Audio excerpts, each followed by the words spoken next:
بسم الله الرحمن الرحيم والصلاة والسلام على أشرف المرسلين. Salam alaikum. Bonjour tout le monde.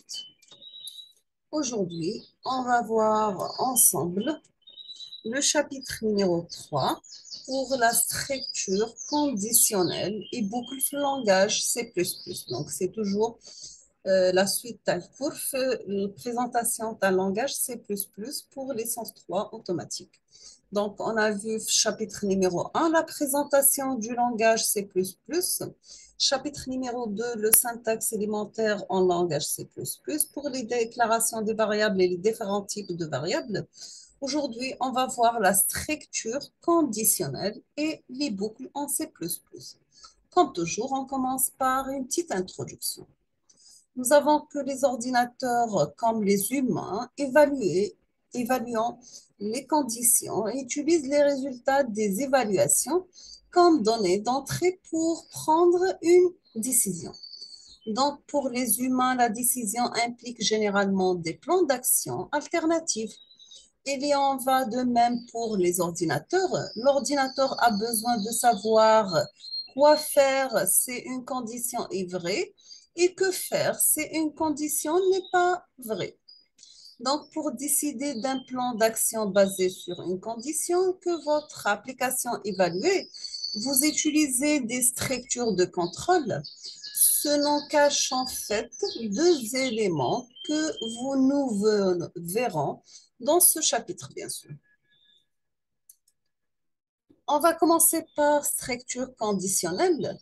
Donc, elle permet d'écrire dans le programme des règles comme si ceci arrive, alors fais cela. Nous avons les structures conditionnelles servent à effectuer des vérifications avant d'exécuter des codes spécifiques à la condition. On va commencer par la structure if-else. Donc, il faut représenter l'instruction if comme un test logique binaire. Donc, si cela est vrai, alors je fais ceci, sinon je fais cela. Donc, if condition, action, c'est condition vraie, else, action, c'est condition fausse. Et on peut aussi écrire des versions plus complexes avec de multiples conditions. Donc, if condition 1, instruction 1, else, if condition 2, instruction 2, else, if condition 3, instruction 3, else, instruction par défaut. Deuxièmement, nous avons la gestion des cas avec switch. Donc, l'instruction switch contrôle le choix d'un groupe d'instructions à exécuter parmi d'autres. Nous avons que la sélection se fait par l'évaluation d'une expression. Cela fonctionne presque exactement comme la déclaration if-else. La différence, c'est que l'instruction switch génère un code plus lisible par rapport à l'instruction if-else. De plus, elle s'exécute parfois plus rapidement que son homologue if-else. Et nous avons aussi que l'instruction break est obligatoire et marque la fin d'une séquence d'instructions. Nous avons syntaxe, switch, expression, case val 1, instruction 1, instruction 2, break, case val 2, instruction 3, instruction 4, break, case val 3, instruction 5, instruction 6, break, défaut, instruction 7 et on termine avec break. Donc, voici un exemple de programme en C++. Comment calculer les circonférences, surface et volume. Donc, vous avez déclaration des variables. Ici, le rayon et le calcul, saisie du rayon, calcul de contour, circonférence, surface et volume. Et vous avez la suite du programme, bien sûr, si vous êtes intéressé. Je vous laisse le temps de faire capture d'écran.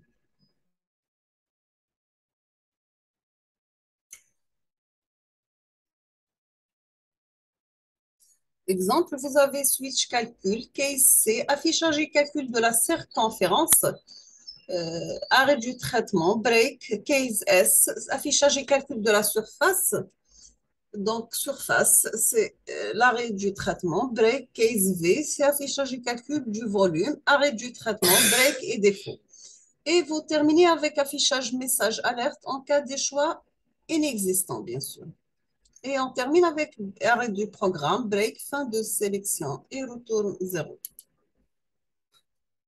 Donc, voici les résultats après exécution. Le rayon égale 7,5, calcul C, S ou V, surface du cercle, le rayon, c'est la circonférence du cercle, et le rayon, calcul de volume du cercle, bien sûr. On passe maintenant aux boucles. Les boucles forment une succession d'itérations répétitives constituées d'un ensemble de plusieurs instructions. Bien sûr, le langage C++ dispose de trois instructions itératives. Nous avons le while, do while et for.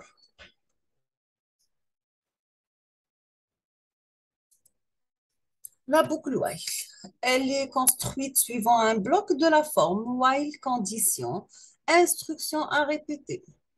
Sachant que l'expression qui contient là où les instructions est répétée tant que la valeur de la condition n'est pas fausse.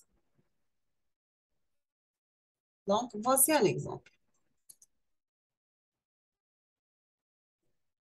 Et la suite du programme, bien sûr.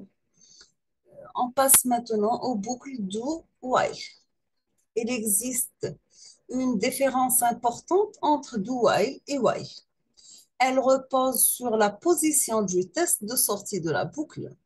Donc, lorsqu'on utilise do while, le test, contrairement à ce que fait while, s'effectue en fin d'exécution de l'expression, bien sûr.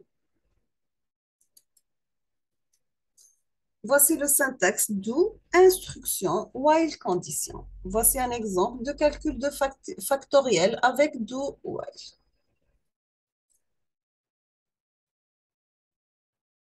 Donc, je vous laisse un petit peu le temps, si vous êtes intéressé, de faire un capture d'écran pour le programme.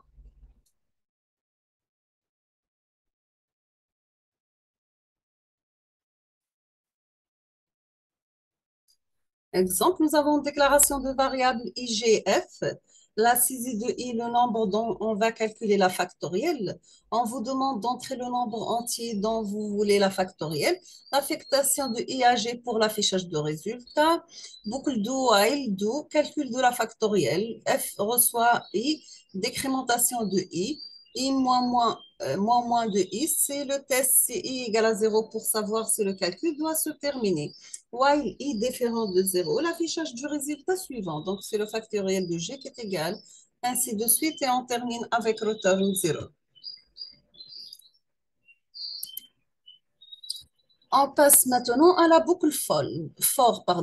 Voici sa syntaxe générale. Donc, for expression 1, expression 2, expression 3, expression 4. Bien sûr, cette instruction est l'une des plus utilisées. Le bloc qui la contient est composé d'une expression qui gère la valeur initiale d'un index d'initialisation, ce qu'on appelle expression 1, d'une expression conditionnelle qui teste l'index expression 2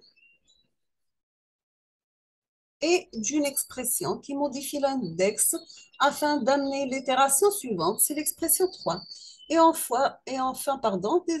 Des instructions qui constituent la séquence qui sera répétée, c'est l'expression 4. Voici un exemple de calcul factoriel avec cette fois-ci la boucle for. Donc, include using namespace, int main, int facto. Facto reçoit 1, coût taper un entier positif. For i égale à 1, i inférieur ou égal à n et plus, le facto reçoit facto fois i. Donc, et vous terminez avec n reçoit, c'est différent de le facto et on termine avec n bien sûr et on va terminer le programme avec return.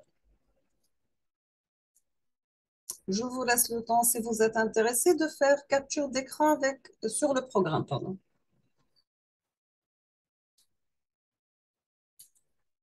On termine avec des exercices à faire chez vous et on va faire la correction dans la prochaine vidéo. Donc, on vous demande d'écrire un programme qui calcule la surface de tous les rectangles dont les dimensions sont longueur, largeur. Elles varient entre 1 et 5 mètres, suivant un pas de 1 mètre. Le code utilisera de boucles imbriquées et affichera l'ensemble des résultats. D'accord? Donc, nous sommes arrivés à la fin de ce cours. Chapitre 3, structure conditionnelle et boucles en langage C++. Je vous remercie comme toujours pour votre attention. N'hésitez pas si vous avez des questions. Et à la prochaine vidéo, Inch'Allah. Merci beaucoup.